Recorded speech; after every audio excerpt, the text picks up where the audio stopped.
What's going on, everybody? This is MrSettin007, just working on Nissan Sentra.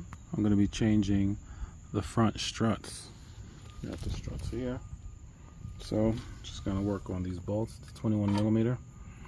So usually you have the power tools to try and help ratchet out. Sometimes I don't have those, so I like to use leverage because leverage is your friend.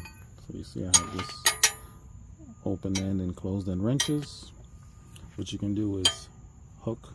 See, these are slightly have a degree of maybe 20 degrees. Hook it in, and then you have the leverage to pull up just like that, just in case you're stuck in a bind, you don't have another tool. Like and subscribe. Peace.